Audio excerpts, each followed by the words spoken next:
পুরো বিষয়টা হচ্ছে একটা অভ্যুত্থান ঘটানোর একটা পরিকল্পনা।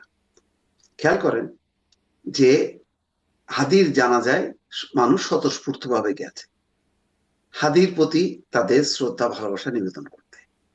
এই যে লাখো মানুষের ঢল নামলো, তারা কিন্তু শুধু শ্রদ্ধা নিবেদন করতে গেল, কিন্তু তাদের একটা অংশ তারা মনে করলো এইবারই সুযোগ, যেটা 5ই আগস্ট যে সুযোগটা আমরা পাইনি, এই সুযোগে আমরা রাষ্ট্র ক্ষমতা দখল করব। এটা ছিল একদম অভ্যুত্থানের একটা পরিকল্পনা।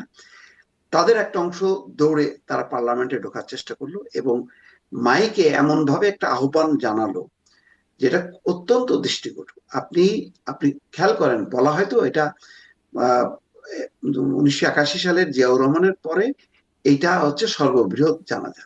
তো ওইটার আপনি চিন্তাটা করেন, তখন মানুষ শোকে থাকে, মুজবান থাকে, তখন আল্লাহর প্রতি দোয়া করে, তার আত্মার মাগফিরাত কামনা করে, শান্তি কামনা করে।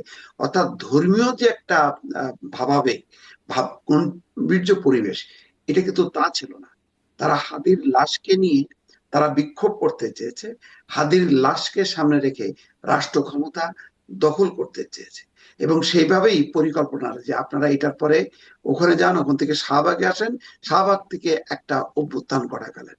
মানে এটা এত মূর্খ মতন একটা পরিকল্পনা, কিন্তু লক্ষ্যটা ছিল তারপরে অন্ধকারের যে কুশীলবরা তারা হয়তো সামনে আসতো, প্রথমে এদেরকে সামনে দিয়ে তারা হয়তো পেছন থেকে আসতো, কিন্তু ঘটনাক্রমে এরা বুঝতে পারেনি যে ঢাকা শহরের লক্ষ লক্ষ মানুষ আসলে হাদির প্রতি তাদের ভালোবাসাটা জানাতে গেছে।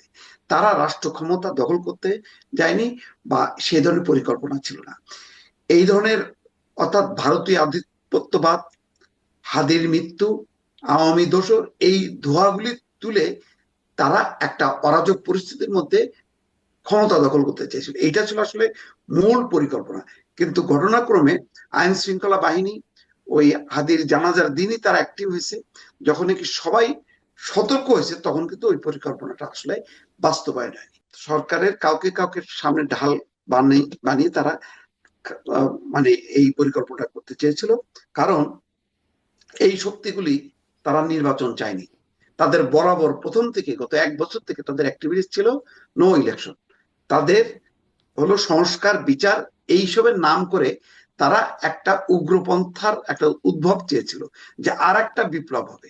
সেই বিপ্লবে এই মানে এখন যারা ক্ষমতায় আছে তাদের একটা অংশ থাকবে, আর বাকি তার বাইরের একটা ক্ষমতা তারা আহ মানে পরিকল্পনা করেছিল, সংগঠিত করার চেষ্টা করছিল। ওইটার একটা সম্মিলিত তারা একটা মানে বাস্তবায়ন করতে চেয়েছিল। কিন্তু ঘটনাক্রমে মানুষের কোনো সমর্থন পায়নি, এবং সমর্থন দেওয়া তো প্রশ্নই ওঠে না। কারণ তারা ডেইলি স্টার এবং প্রথম আলো, ছায়ানট, উদীচীর হামলার মধ্য দিয়ে তারা তাদের স্বরূপটা কিন্তু সামনে চলে এসছে। ফলে তারা আসলে এক ধরনের ধরা পড়ে গেছে।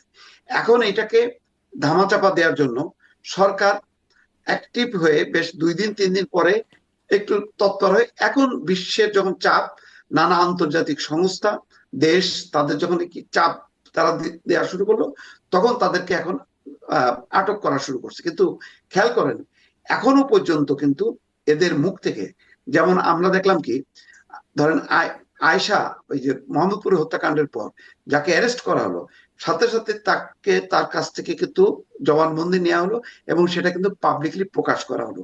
আজকে দেখেন, যাদেরকে আটক করা হলো, অ্যারেস্ট করা হলো, তাদের কাছ থেকে কি আমরা কোনো তথ্য পেলাম? তাদের কিন্তু, তাদের মুখ দিয়ে কিন্তু আমরা কোনো কিছুই শুনি নাই, যে কেন, কোন উদ্দেশ্যে তারা গেল, কি তাদের পরিকল্পনা ছিল, এবং তাদেরকে কে সংগঠিত করলো, কে পাঠালো, এই বিষয়গুলি কিন্তু আমরা এখনো জানতে পারছি না। সেই কারণেই আসলেই সরকারের ভেতরে সরকার আছে, এবং তার বাইরে একটা একটা না, মানে একাধিক আহ মানে উগ্রপন্থা, চরমপন্থা, মৌলবাদী শক্তি এখানে সংগঠিত হচ্ছে, আমার বিশ্বাস।